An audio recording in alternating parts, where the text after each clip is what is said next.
Welcome to Real Estate Coaching Radio, starring award-winning real estate coaches and #1 international best-selling authors, Tim and Julie Harris. This is the #1 daily radio show for realtors looking for a no BS, authentic, real-time coaching experience. What's really working in today's market, how to generate more leads, make more money, and have more time for what you love in your life. And now your hosts, Tim and Julie Harris. 3, 2, 1. We are back. We have a really fun topic for all of you today, and it is how to make $1 million, or really at least $1 million a year in real estate. Without any further delay, Julie Harris. Yes, so let's define what it would actually take. This is for my note takers. You might want to jot this down, warning. So $1 million in gross commission income, known as GCI. You can do that at 100 transactions with 10,000 average commission. We're accounting for, let's just say, on average 20% off the top. So based on the national average of a $400,000 sale price, a net commission to you of $10,000, it would take you about 100 transactions if your average sale price is $400,000. Now, many of you, your average sale price is more than that, as it's been climbing year over year. You might have an average sale price of, say, $750,000. At that level, you'll need 55 transactions. And if your average sale price is actually $1 million, you'll need about 40 transactions. So that illustrates the differences in average sale price and commissions. Now, if you don't want to make or have any desire to make $1 million per year, you can adjust this plan. It's about 20 points, by the way. You can adjust accordingly. You know, just adjust your numbers up or down. But really what we want to expose you to is that you can do it. We've had, I don't even know, thousands, tens of thousands of coaching clients who have learned how to basically create their own income based on wherever the heck they want to, what they want to earn, because it all comes down to numbers. It's not about, your brand. It's not about all those other things that some of you guys get sucked into. It's really about numbers. It's about knowing how many you have to sell and then working the plan backwards. And what we're going to show you today and this week on this podcast series is how to do just that. You start with a big vision. We're going to use $1 million because I think everyone can agree that's a milestone in earning in any business, let alone in real estate. So we're going to start with $1 million and work our way back. But don't be intimidated by $1 million, or frankly, if you're earning a lot more than that, as a lot of our coaching clients are, don't just yawn at the idea of only earning $1 million. No, exactly. Because $1 million could be a lot of money. If you're from someplace like Columbus, Ohio, where Julie and I are from, $1 million's a lot of money. But if you're selling real estate, say, for example, in Manhattan, believe it or not, guys, $1 million essentially just keeps you comfortable. And I know that sounds crazy, true, or even, frankly, some of the expensive places in LA where we have a lot of clients. So, that's the thing. Open your mind and don't shut off the information you're about to receive just because $1 million has some sort of maybe triggering event to you emotionally.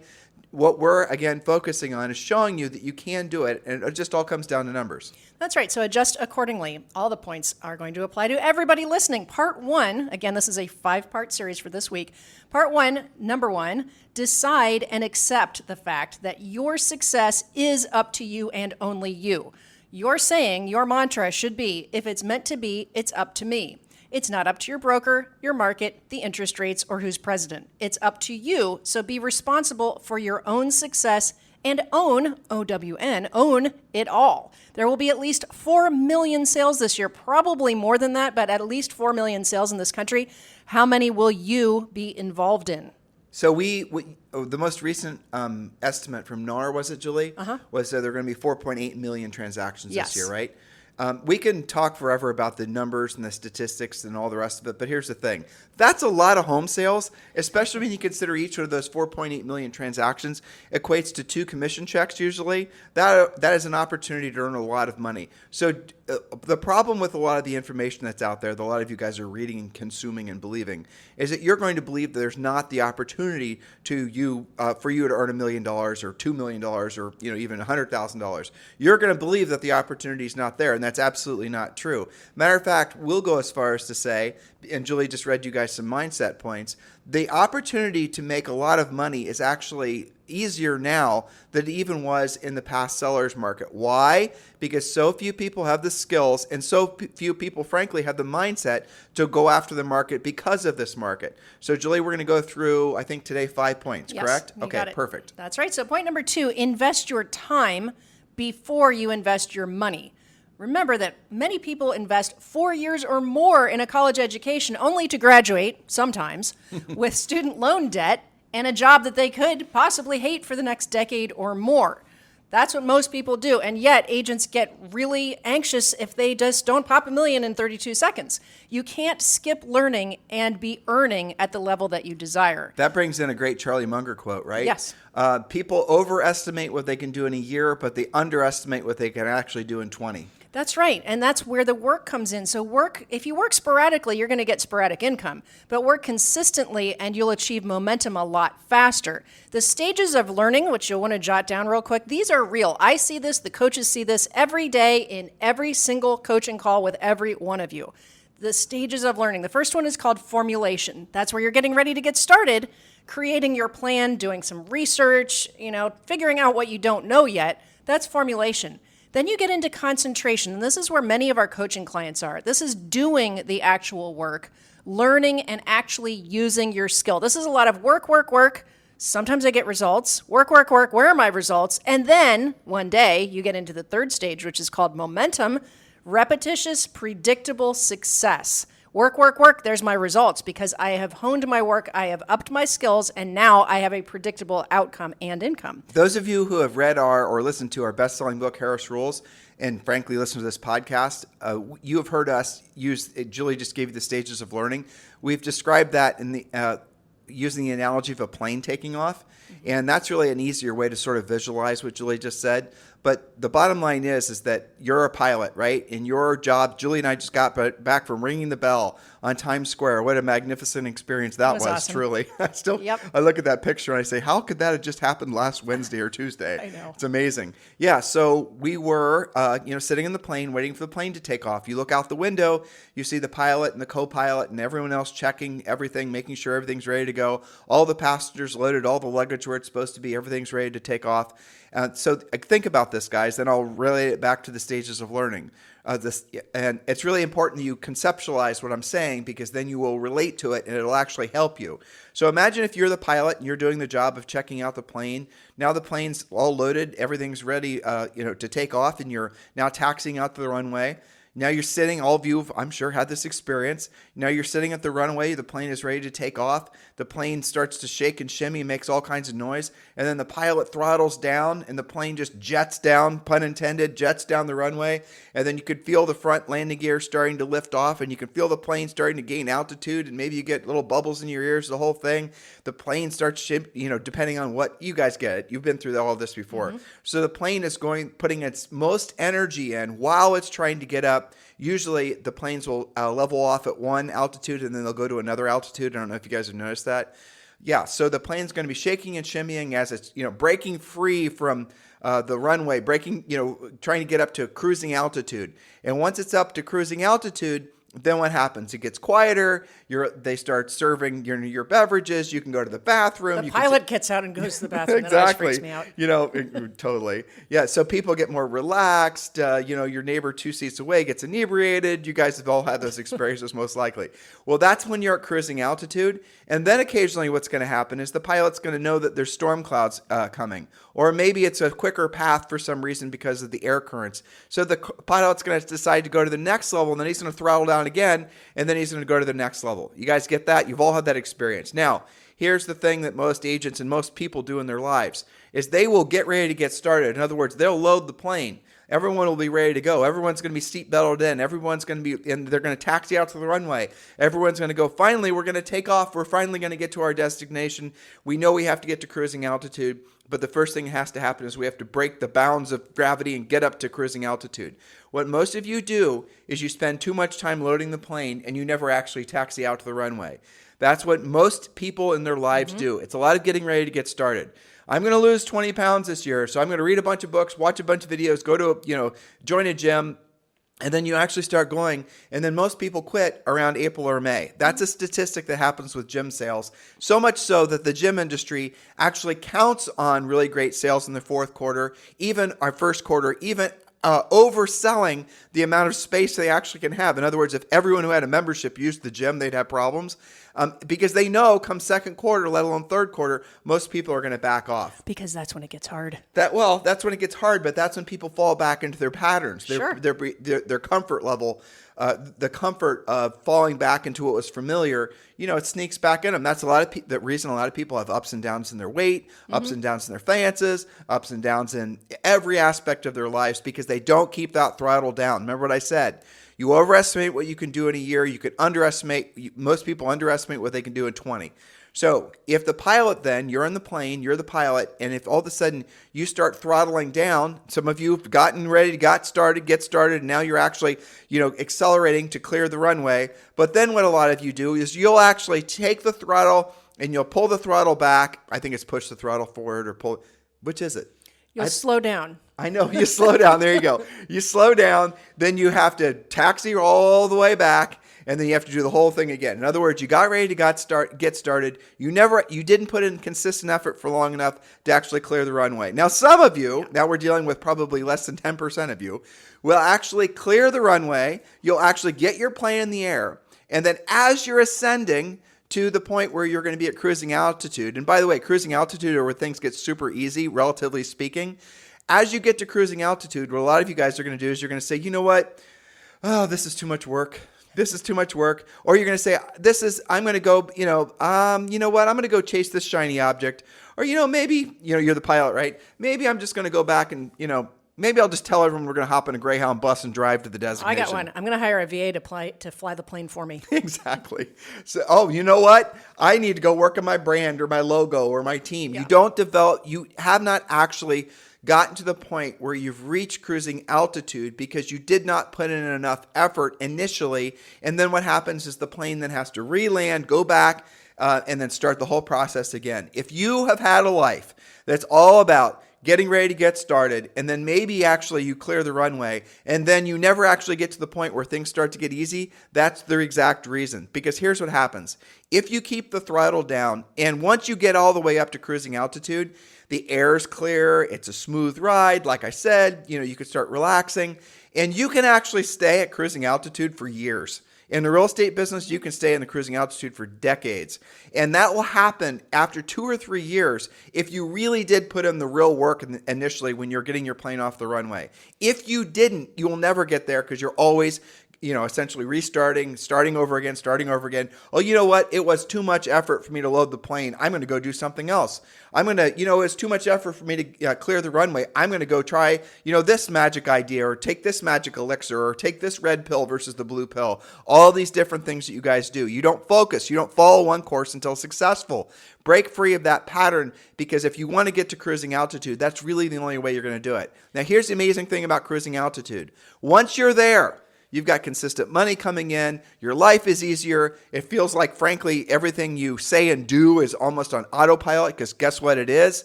You don't have to really think about how to solve problems. You already know how to do it. You can anticipate problems before they happen. You're making consistent money. You're saving consistent money. Life actually is what you've always dreamed of. Now here's what happens. You can actually decide. Let's say, for example, you've got a great house, great life, great everything, but you want to actually go to the next level. It's not that difficult in real estate because all you've got to do is go, and this is not what we're talking about in essence, but increase the number of active listings you have at all times from maybe 5 to 7. Increase the number of listings you have from 7 to 10. You just have to increase the number of listings you have, and then almost automatically you increase your revenue, which allows you to go to the next level. That's very different from virtually any other business for a whole bunch of reasons. But get clear in your head. If you're somebody who has never in your entire life, not once, actually gotten to the point where you're highly successful, it's not because you can't do it. It's because you quit too soon and probably because you didn't take the right fundamental learning processes. You didn't learn how to actually do it when you were getting started because you were spending too much time, frankly, looking for shortcuts. Well, that's right. You cannot get to cruising altitude if you skipped the takeoff. You cannot get to takeoff if you didn't load the plane, okay? And we do see this in coaching all the time. There's a large amount of time spent in that formulation, getting ready to get started, doing your takeoff checklists, doing endless amounts of role play, studying this, studying that, analysis paralysis, and not even getting off the runway. And then some of you are really trying to get off the runway, but you hit a hiccup and you land the plane again. You got to do it all over again. Well, you're confused in your head. You think leads are hard to find. Leads are easy.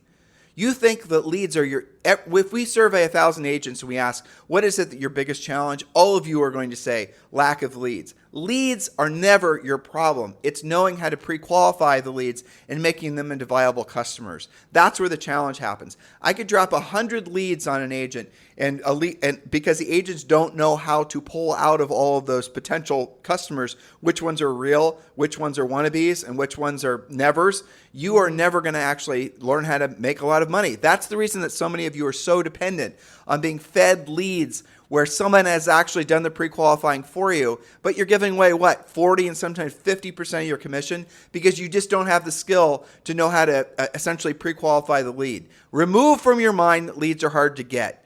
Remove from your mind that it makes sense to buy buyer leads. It never does. Buyer leads are the easiest thing ever to get. Point number 3. Point number 3, you must have the following immediately. Failure to be great at these 4 things will handicap your success. Remember, we're talking about how to make $1 million a year in real estate. Adjust accordingly, but we've got to have some place to start, right? So you must have these things immediately. There's A through D here. A, scripts. Now, don't freak out when I say scripts. A script is just an organized list of questions, which makes it easier for you to close if closing is appropriate. And just to be very clear, we do want you to memorize our scripts, but we want you to then to internalize the scripts, and then we want you to personalize the scripts. We do not want you to take our scripts and then personalize them. If you personalize the scripts before you've memorized them and before you've internalized them, then you will never actually be effective. The scripts are written, the questions are written in a specific proven order that will get you the result that you want. What a lot of agents will do is they'll say things,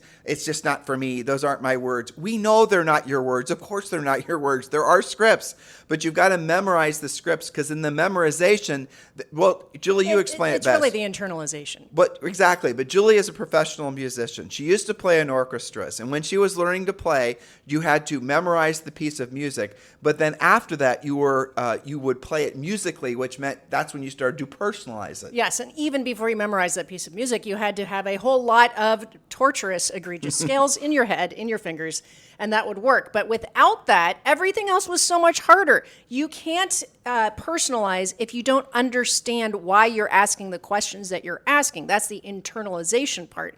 When we work one-on-one with coaching clients, we make sure that you know, why are you asking that question and why are you asking that in that way? So for example, you might ask, which agent are you already working with? Or what price has your lender told you not to go over? That's different than questions that don't get the right answer. Or pre-qualifying a buyer. Julie just gave you one of the questions. Another one was, I assume because you're calling me directly, you've not yet committed to another agent, right? So what you're doing is you're going to ask the questions in such a way that you know immediately when you're talking to somebody, what's the nature of that lead? And now Julie was just giving you some buyer scripts, but really where the rubber meets the road is in the listing side. And so you get a lead in. Hopefully you're going to get 100 leads today. You follow our scripts. What you're going to realize that all of our scripts, all of our pre-qualifying scripts are all designed for you to efficiently and quickly pull out which of those buyers are actually sellers. Because you're going to get a lot of people, especially in the, let's say 400 plus price range, that have homes to sell. Maybe they're VRBOs, maybe they're rentals, maybe they're primary residences that are going to need to be sold before they buy their next one. But because you guys don't have the skill to actually ask questions in such a way that the buyers, or that's actually a seller in disguise, will want to answer, you're losing out on becoming a listing agent. Yes, and yet you think the problem is you don't have enough leads. It's not true, guys. Leads are the easiest thing ever to get, especially buyer leads. Yes, so you must have the following immediately. We started talking about scripts, specifically proactive lead generation scripts, open house scripts, lead follow-up, basic conversations with your center of influence, pre-qualifying, and closing. Scripts are simply questions which lead you easier to a close. Now, point B, pre-listing package, not your brokers, not something you found for free online, but a proven, powerful, and personalized pre-listing package. Point number C is a listing presentation, and D, yes, indeed, we have a buyer presentation.